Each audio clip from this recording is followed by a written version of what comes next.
Hey there, boys and girls. Welcome to this week's episode of Hollow Weekly. Nick and George here with Hammer Horror Films classic, Twins of Evil.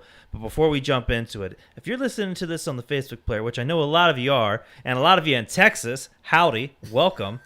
Indeed. If you've seen Twins of Evil, or huge fan of Hammer Horror, go ahead and drop a comment on this post. Yeah, give us your feeling about Hammer right here on this player. We think you can talk right on this player. Yeah, we can. Let us know. Hello, we are communicating with you now from the past and the future. Give us your Hammer feeling. Let us know what you think. Spooky noises.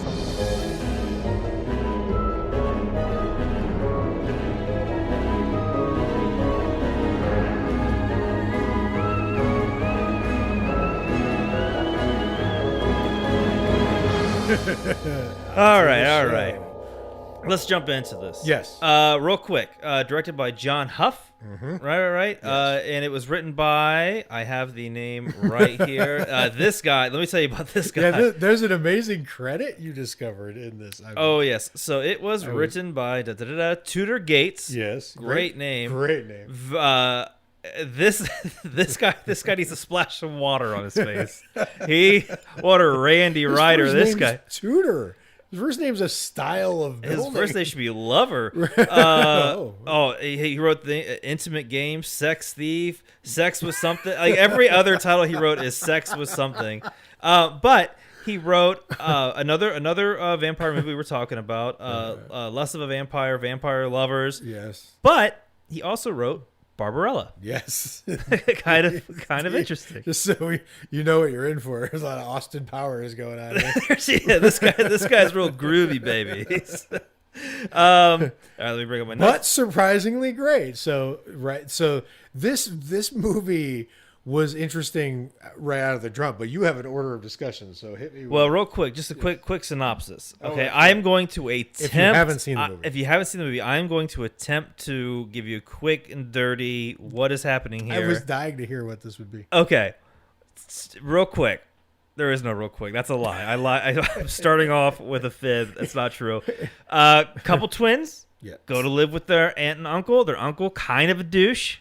Yes. He's burning women he believes are vampires. Yeah, worse than he seems to be an outright horrible villain. Yeah, the town's kind of run down, whatever. You don't really get to see the town, but there's a castle on the hill. Mm-hmm. Happens to be a guy with great hair and a really fun last every Karnstein, because Karnstein. They always said it. They always said it like that, and that was really fun. Apparently, he's got a vampire living under his castle, so when he sacrificed someone, blood comes up. She comes up, bites him. You don't see her the rest of the movie. Right. She's kind of gone. Right. And shenanigans ensue. Yeah, that's kind of. I mean, the movie's kind of just the other title for this could be Vampire Shenanigans, and I think it would make just as much sense as from one point of view. Although it gets a really Witchfinder vibe to me from the start. The way this movie opens is just pure Witchfinder glory. This is the best Witchfinder scene that's not in a movie with a Witchfinder in the title. Mm-hmm. And it's great. It feels real pulpy. Like Peter Cushing like has his hands up in the air and like this cool ass purple font pops up and you're like, okay. Yeah, this movie's not messing around. They're like unleashing hell on a village just out of nowhere, just like a pack of wolves in human form. No one's stopping them. No one's stopping them, and then all of a sudden, at their worst moment, they're like, "Okay, let us pray, all calm." Like it's creepy, and then the credits just there's a woman screaming in the background, and then they're praying because they're good people. Right. All right, order of the court, yes. Order of discussion. Let's do there is. We're gonna kind of start this on a sad note, you guys. There's really no other way around it.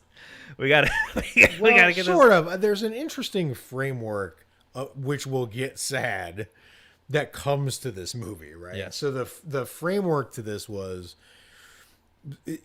actually we're gonna watch a Christopher Lee Dracula, but we spun to this because we just think it's way better than. I think you were googling like Hammer rankings we were talking about. Yes, it was like 24 out of whatever how many.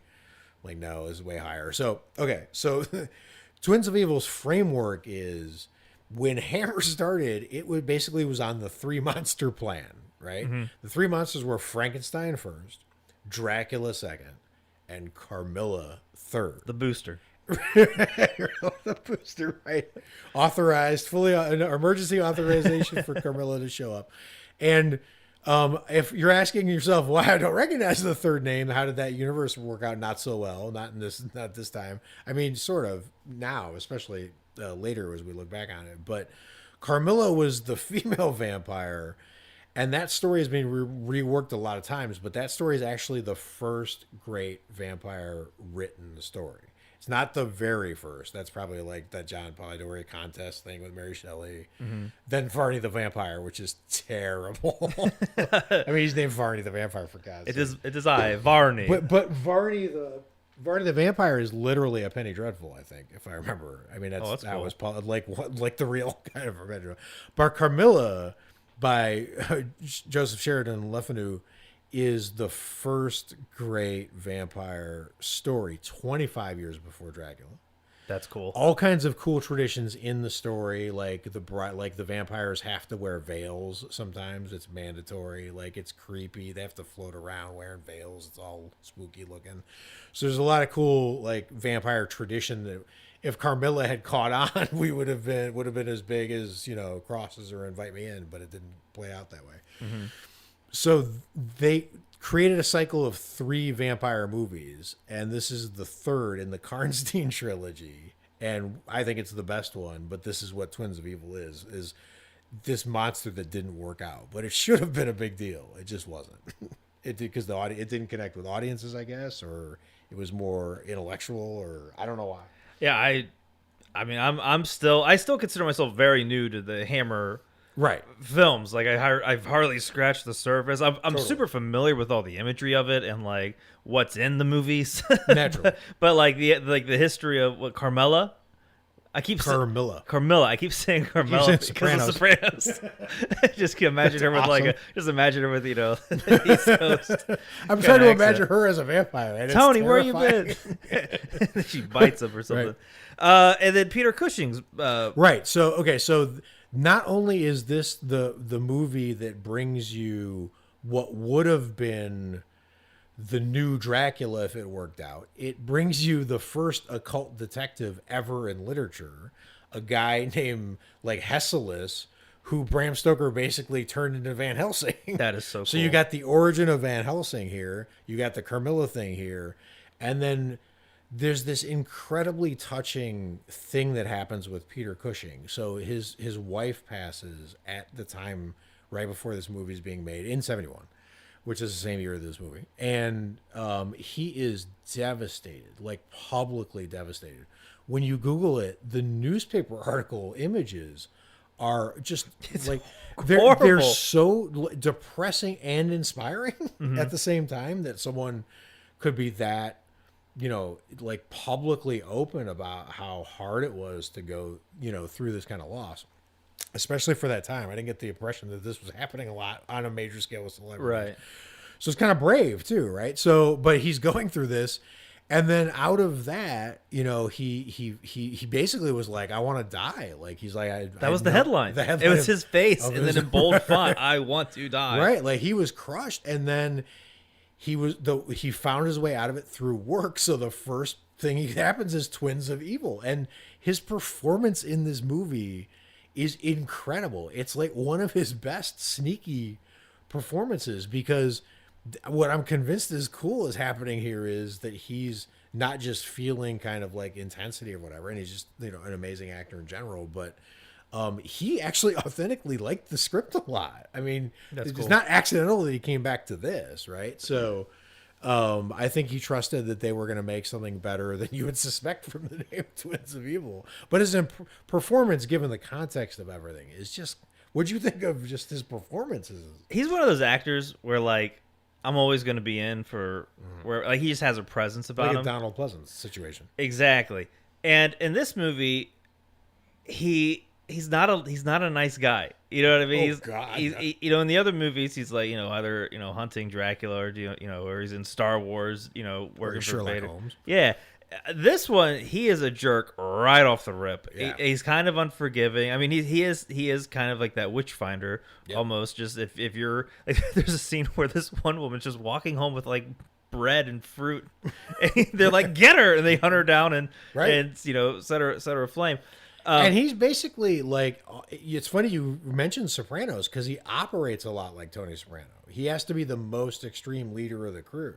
And anytime anyone questions his authority, he just shows them, I can get crazier than you, right? So he's always getting crazier than everybody. So he's a horrible person. And you buy it too because he knows. I mean, he can act his ass off. Totally. So there's not a scene where he's like phoning it in, or you're looking at him thinking like, I could take that guy, because he has like a whole group behind him who are just as crazy that'll follow his orders or something. But even he actually gave me kind of Dark Knight Joker vibes a little bit. The way he was running the crew, he kept putting the responsibility on other people, even though he was clearly one making the choices.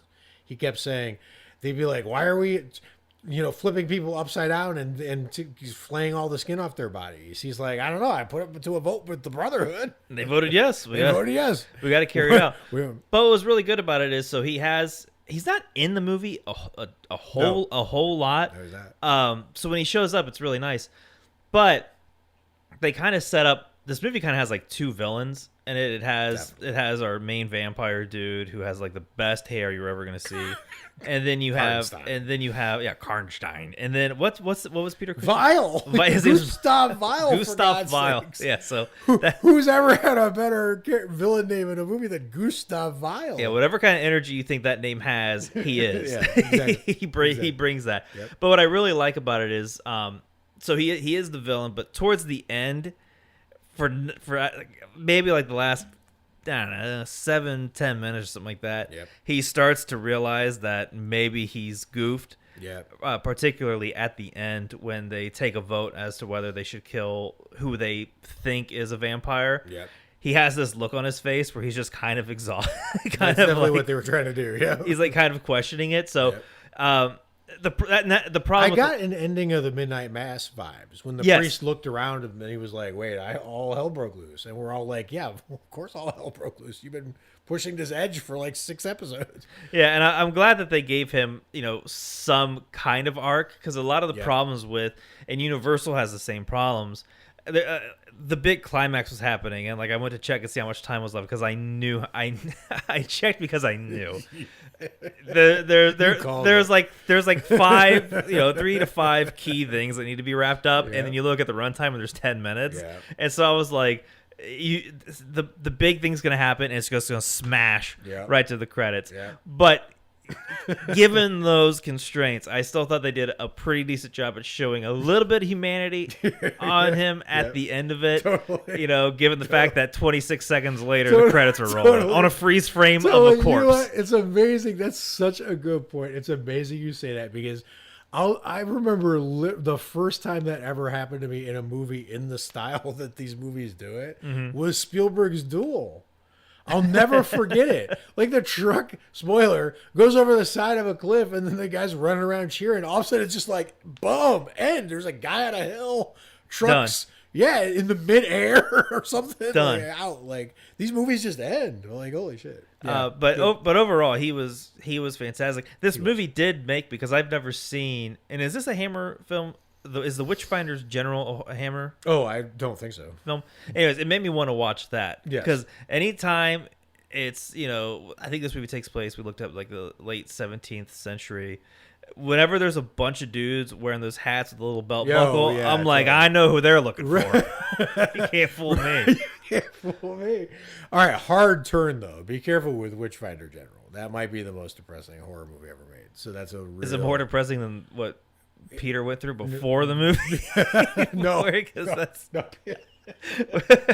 Now that we know that. Now that we know what he... Yeah. No. And the Collinson twins were actually great. So, like, the other performances, although their voices were dubbed, but for what was happening here, they were actually really good. You could tell the difference of the arcs that they were on at all times. For twins who look exactly the same, I always knew which was which. Yeah, one of them had, this, kind of like aimless optimism towards life. Great. Totally nailed it. And the other one had this look in her eye where you knew she was the evil one. Yeah. And it always made it very clear. It never tried to like throw you off over who was each twin. Yep. fantastic job on that. And can we talk about this for a second? This movie goes harder than Jennifer's Body. I mean, this character gets eviler quicker, pretty quicker fast. than Megan Fox's character. Pretty fast. Like, it looks like a boring, PBS Masterpiece Theater, whatever vibe to some of the way Hammer films are filmed from 1971. But arc-wise, they were surprisingly brutal. She was like a twin who was passing along in society as if things were normal, like we were watching a Jane Austen goddamn movie for a second. Yeah. And next thing we knew, she was literally slaughtering innocent people to like, not even for a major cause, just kind of because. It was like kind of a just because. There wasn't really any justification as to like why. They go just to cause evil. Just cause evil. Well, they go to their uncle's house, who is Vile Gutenberg, whatever his name is, Gustav Vile. Vile Gutenberg, which is really cool. Knowing the title, you see the twins of evil, and they're in the house with like the most evil guy. Yeah, totally. But really, the only cause of reason they give her is she looks out their window and sees the castle, and they're like, I bet they have a lot of fun up there. And that was it. That's all she needed. And then turns out they do. You know what's really weird is she had a very Laura Palmer Twin Peaks arc vibe to it, like that one character. And it was really interesting because also, which we're going to talk about in a second, I'm sure after we do the performances, I want to ask because there's an amazing, like, I don't know what this guy is. I kept calling him the accountant. Who was this guy? I don't know what he did. Right? He was just the town's freeloader. He was basically the lawyer Jurassic Park character is what we ended up. Oh, that guy. Right? Yeah. He procured things for them. He was sort of a fixer or he was the bridge between Count Karnstein's shady, decadent lifestyle up on the hill and the towns like we're conservative and we don't let that happen down here kind of. He was like the shuttle between. He was the lawyer in Jurassic Park. Like, whatever the lawyer represented for that group of people, this guy was that. Totally. And first of all, his performance was great because he kept.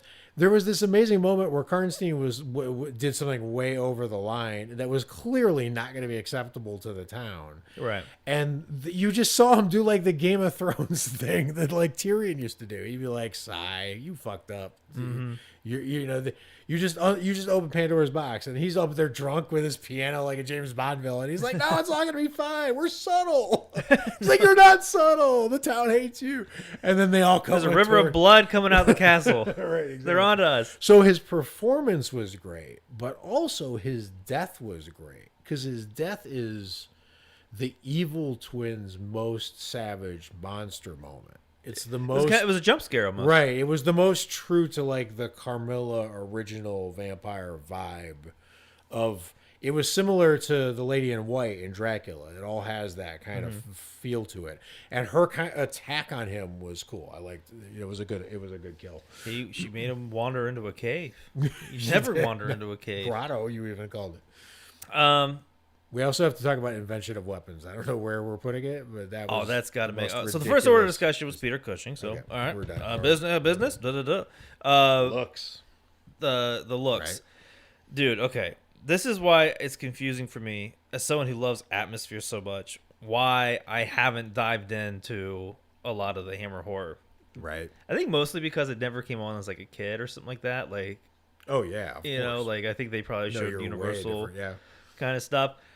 I've yet to watch a Hammer horror movie that like didn't knock my socks off with the way it looks, the atmospheres, the costumes, the so bright it's almost pink colored blood. Like that's my favorite. I love all that. This movie is fun to look at. It was really fun to look at. There were innovative shots here, which surprised me. Dude, you kept turning me like that looks really modern or whatever, which was surprising.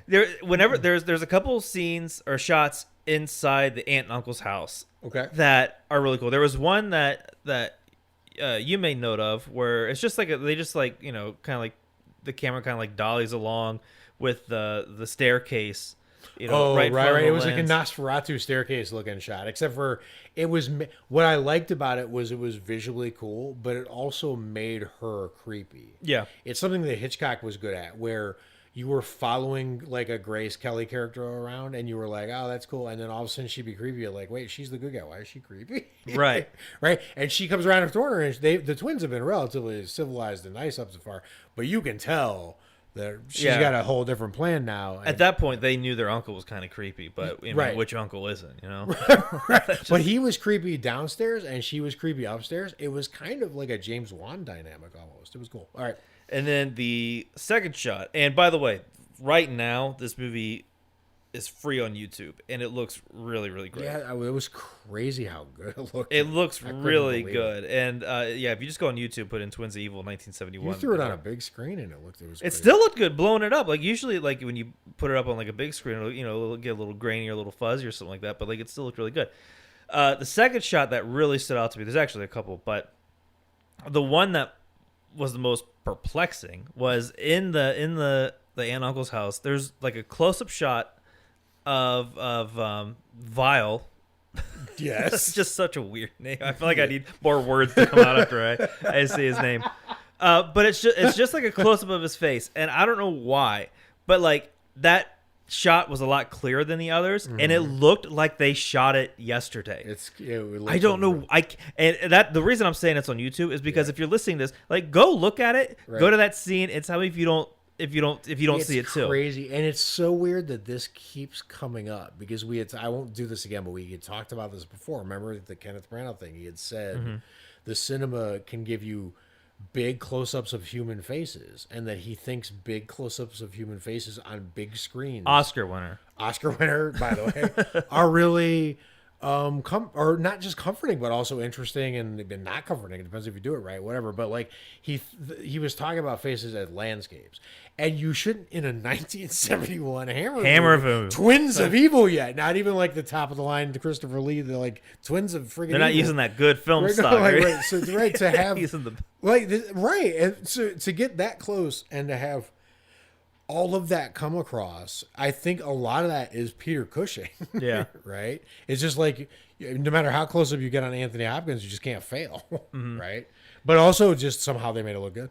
So the town looks good. There's a lot of shots in the woods. The worst part of it is when they do the day for night stuff, which if you don't know what day for night is, it's when they shoot it in the daylight, but they put like a blue filter over it. If they don't know what day for night is, they also don't know what burner phone is. They don't know what burner phone is. Day for night. And it's usually really stands out because like there's so many shadows at night, and so I think of it as Mystery Science Theater vision. Yeah, it's a little weird, but then.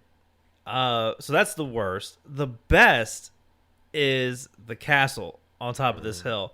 Everything is. There's one statue of like goats that always is backlit with fog all around it, and it's the most sinister looking thing. It looked really good. It is absolutely amazing, and that's where they have like their first sacrifice, and it just looks really amazing. You know what's really cool is with the look thing. I thought one interesting thing that probably a lesser movie wouldn't have done is there was a moment where they were doing a satanic ceremony and they did sort of not a gentle Dutch angle on it, but it looked really good.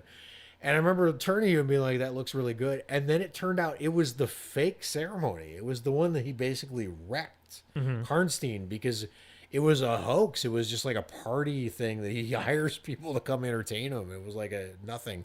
So they made it look really good and sinister, like a satanic, really good top line, like Rosemary's Baby looking, but it was for nothing. It was just one of the fakes, right? Like it was surprising how good they would make it look for a thing that didn't even matter to the plot.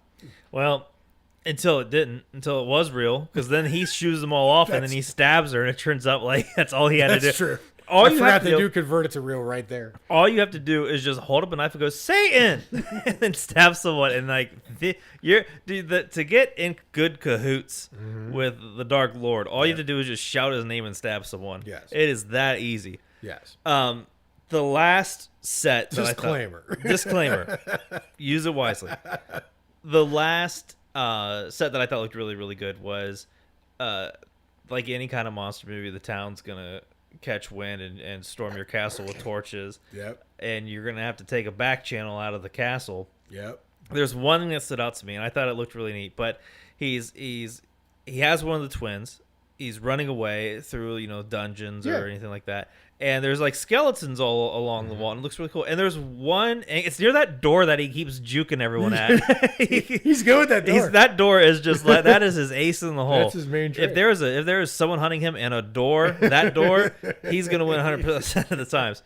But he's the boss in the video game. If he's got the door, it's him and the door. It's him. That's it. But there's a shot around that door on the interior of the castle, and there's one like little hall that's lit green. Mm-hmm. And I don't know why there's no green illumination happening, but the green lit skulls looks awesome. Really? I don't know why. It just looks like how you cool. imagine a haunted house on Halloween would look, or something like that. Really cool. It's so gnarly. I remember liking a lot of the background shots I was seeing, and creepy kind of displays. Yeah. There were spare rooms where there was just like a random human skull on the desk with like an ink pen. Yeah. Like whatever, right? And then also, by the way, if you're hungry, which I was, when you're hungry, don't watch a Hammer movie for your podcast, because Hammer movies, every table is like Game of Thrones laid out with food. Is turkeys and hams and the most amazing breads. Yeah, exactly. All kinds and of breads, ales, obviously, and all kinds of dessert trays. Even the wine. Like there's a shot. There's a shot where he has like a goblet, and he pours. What's funny is it's clearly empty. Clearly. But even him drinking out of the fake cup, I was like, that wine looks good. Right, he's not drinking shit. Meanwhile, there's all this damn food laying around. None of the peasants are getting any because injustice, and then the vampires can't eat. Wait, this is a big wasteful movie. This is a wasteful film. It's not just a wasteful way. It's a wasteful way to do Vampire Society. But all right, so don't watch that when you're hungry. But otherwise, that part's great. But if you want to, can we talk about? So you liked the way it looked when they stormed the castle? Yes. Can we talk about the ridiculous invention of a new weapon that spoils the vampire's master plan in this movie? Because that is the biggest hole by a mile. Yeah, so apparently the vampire hunting gang has one trick, and it's caveman style. It's fire. It's fire. It's just fire. To be fair, as you told me in the movie, it's been their move the whole movie. It's all they do is they burn people at the stake. They do it every 6.5 minutes in this movie. Yeah, there's like 20 stake burning, so it is the move. But it turns out there's only two ways in this movie to kill a vampire. What are they, Nick? Stake through the heart and decapitation. Correct. And burning them accomplishes what? Hilarity. It doesn't do a damn thing. Right. It doesn't do anything. They just melt away. I think that's actually what he says. Right. He's like, we'll laugh at them, but our spirits will. We will laugh in their face, or something like that. He does. He totally like Phantom of the Opera. I expect him to sing. He's like, we'll laugh at them as they burn us. So then the mob comes around the corner, or no, he's actually informed before they get there, I think. Yes, by his mute right, who's doing a game of charades with weapons with him, which is unbelievable. That's, he gets the message across fast. He does. He makes like three. He makes like three gestures, and he's like, "Oh shit!" Oh shit! But yeah, his plan. Like, meanwhile, the twin of evil, who is clearly bet on the wrong horse in this dynamic. She was going with, I mean, you need the actual devil, not whoever Karnstein is, because by this point he's the devil in a wig. Yeah, he's just got hair. But yeah, he's totally wrong. So he's like, they come around the corner and he's like, oh, they've got one axe, like one or two axes. Right? Yeah, they before they storm, they're at like a blacksmith, and he has like a grinding stone, and he like sharpens like this like saber. And hands it to Vile, and he kind of looks at it. And he kind of does like one of those like he like takes a couple swings with it. He's like, "Ooh, Scott, this is nice action. I like this." Right, and then as soon as he sees him, he goes to his plan B, which is apparently to tunnel to the center of the earth or something. Like this is when he goes the back way. So well, that's what that guy. Oh wait, no, I was gonna say that's what the director made. Didn't he do Witch Mountain or something like that? Oh yeah. This guy did that film too. Yeah, he'd watch her in the woods. Yeah, so they what's funny is earlier in the movie, Who's there? There's the school teacher and the other guy. They're really the weird. good couple is the couple. people you care least about. Yeah, right. He tells them. Yes. The burning... composer, remember, he's composing. Oh, yes, he's Mozarting it. He's in the room with all the women, and he's so good. They're like, we love your music, and then this guy's playing, the pianoforte, the harpsichord or whatever, and they go, we love your music, and then they all leave. So if this movie had won like 9 Oscars, this would be like a gift that you used everywhere. But because it's just a Hammer thing, you can't use it. But it's literally perfect timing. Great the way it goes down. That's great. He tells Vile, look, burning is not going to do anything. Yes. Decapitation, stake through the heart. Yes. And Vile looks at him and goes, fire? Fire? Okay, well, fire. We'll do fire. Yeah, he's like, well, they've been doing fire. He's like, stakes? Are you sure? Like that's the thing, though. But the weird thing is the good guy, it turns out, is sort of on board with most of the craziness. He just thinks they're doing the killing part wrong. Mm-hmm. So that's right. He's like, you keep burning people, but these are vampires. You got to stake or decapitate them. And then at the end of the whole damn movie, Peter Cushing is finally like, stakes? Decapitation. We got to innovate. So they get a couple stakes, a couple axes, and they go up to attack this castle. And Karnstein freaks out because she sees the evolution of tools happening with something a vampire who lived centuries would never have anticipated. So I don't know that. And one spear that he is hell bent on throwing. He is like, I am not leaving this castle until I spear a motherfucker. He is spear happy. In fact, they have to stop him from throwing the spear because he might kill an innocent person. He's like, I don't give a shit. This is going into. There's actually a great gun showdown, underrated. One of the best gun standoffs in a horror movie ever. Oh, that was bitchin'. I will stand by that. That is a great Peter Cushing gun straight to your temple showdown that you don't expect. There's a lot of Western elements in this movie, strangely. Oh yeah, there was charging and there was kind of like a Westerny kind of song in one of the scenes here. So it's got that. Oh God, this movie is great. I don't really have anything else to add. It's a Hammer. You just did the thing. You did the harpsichord thing. This movie's great. Get out of the room. I love this. Moving on. This movie authentically is great. So let me just there is all that is true. I just first of all, the one thing I don't want to leave unsaid out of this, now that we covered the weapon evolution that was bothering the shit out of me, was the Constant Twins were amazing.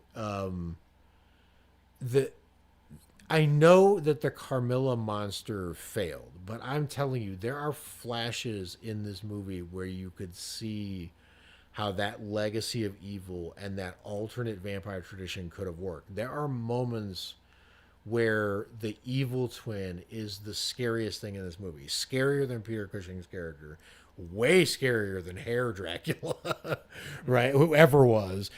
When she's lurking and planning, and then she has this scheme to trade out her own sister in the place of her. It's basically the big spoilers. If you haven't seen Jordan Peele's Us, turn away. I mean, it's basically Us was what she's doing to her twin, right? So it's just she's creepy, and I think could have been terrifying if they had monstered her up more. They just didn't. They relied on atmosphere and just that kind of ability to project, and then whatever that kind of creepiness inherently comes from that tradition of that story. Because I'm telling you, the Carmilla tradition of that story is way scarier than people think it is, right? It's got that creepy Victorian conjuring, inherited Warren's evil vibe kind of thing to it. Right. That anyway, but so it's got. It's not in there a lot, and you wouldn't get a lot of it because honestly this movie's a little slower than I remembered it from the first time that I loved it. But there are moments where you can see that she would have been a great monster if they had gone all in. And any of the shots, she was the scariest thing in the movie. Any of the shots with fangs looks great. Totally. Anytime there's 12 of them, and all of them look presto. Absolutely. All right, that's the second order of discussion. Yes. Third order discussion is our Venn diagram. Oh, yeah. So, yeah, I mean, The thing is, I was trying to figure out categories of what's special about a movie like this where, I mean, honestly, in way bigger budget movies with writers who are being paid a lot more money to be a lot more complex than Hammer probably had the time to attempt to do when they were churning these and movies less randy out. than this writer. Less randy than this writer. There's a lot of character complexity that ends up putting you in weird situations in this movie. Basically, for half the movie, you're rooting for Satan. Satan! I mean, literally, the one twin is out doing horrible things, and the other twin is in being vulnerable to have horrible things being done to her, right? So, like, the other one at least has some agency.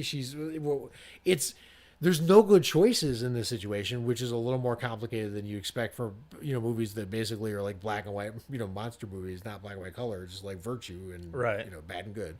So there's that. That's a little, complicated. And there's also the fact that when Karnstein and Peter Cushing face off at the end, who are you even supposed to be rooting for? It's villain versus villain. Right. So, right. There's no... You're like, yeah, guy that's murdered like 12 innocent women in the beginning of the movie. Get that guy who's really only killed like, I don't know, 3 people. Right, exactly. Like, who do I root for? Right, exactly. So, the fact that it's like, Tarantino...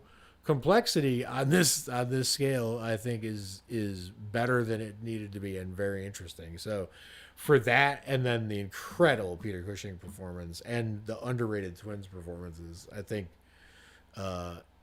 great. I just think it's one of my favorite Hammer movies. And it just looks, the music, there's this, like, I don't even know what instrument that was doing a theme that when creepy things would happen.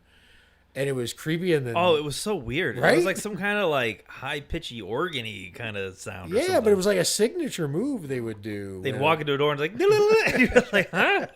Something's about to go down. Did you hear that? It kind of reminded me of like that weird flute you'd hear in like Willy Wonka or something like that. Like, you're like, uh-oh, someone's at the door. It did. So great job again, Hammer. But this is your. This is one of your favorite Hammer films, right? Yes. Like we're like if you like even better than I thought it was. If, like I don't need like a definite like there's so many. list. It's so hard to. But like if you just had like give me like a rough estimate, like where does this land? Well, that's the thing is we were talking about in your list when you Googled it that it was 24, which actually surprised me. I had guessed that if you had found a list, I guessed before you Googled. You thought it was going to be out of the top 30. Yeah, I guessed if you'd Googled and somehow found all Hammer films ranked or like Hammer's top 50, that would have been like 32. That would have been my guess. That blew my mind because I didn't know there was that many Hammer. Like this is why I'm asking, because I'm very interested in Hammer horror, and so when I found out there was that many, even Let Me In, like the 2010 film, was a Hammer horror film, which is one of the best. I'm like, whoa, hold on a second. Right. So that's what I was telling you is I honestly think I don't know that there is a lot of greatness in Hammer. There are a lot of great films. I mean, the original Horror of Dracula, Quartermaster. I mean, there's so many just incredible stuff. The Mummy's underrated. But just for the experience of it, it's my top 10, which is higher than. I mean, the list had it at 24, right? So no, the list ended at 30. Oh, God! So it was right. It was all. Oh, you keep talking. I'll find that list. You don't you? So it was barely in your list, but I think it's much higher than that. But the thing is, there is a lot of greatness in Hammer, so it's hard to do. You can feel where there's slower moments. I don't know. There had to be a way to do this without having the two main characters ultimately end up so boring. Okay, that's the drawback of the plot. Yes. I'm going to do better or worse. Let's do it. Okay, so on this IMDb list, yes, Twins of Evil 1971 lands at 24. Yes. I'm just going to go up a couple and ask if it's better or worse. Number 23, they have Frankenstein. These titles. The Frankenstein Created Woman. Yes. So the Twins of Evil, way better. Way better? Okay, let's go up one. Dr. Jekyll and Sister Hyde. Better. Wow. Better. The Plague of the Zombies. Better. Oh. Yeah, better. Twins of Evil. I think Twins of Evil has a better. Twins of Evil is better for sure. Sorry, I have a sentimental thing for Plague. Good. This one's just called Nightmare. I haven't seen it. Okay. Dracula, Prince of Darkness. So that was what we were gonna watch. Oh, okay. And that's not even the second best. That's not even the second best in the Lee ones. So, wow. So no. Okay, so it's punching up. Okay, let's keep going. Let's keep going. The Curse of the Werewolf.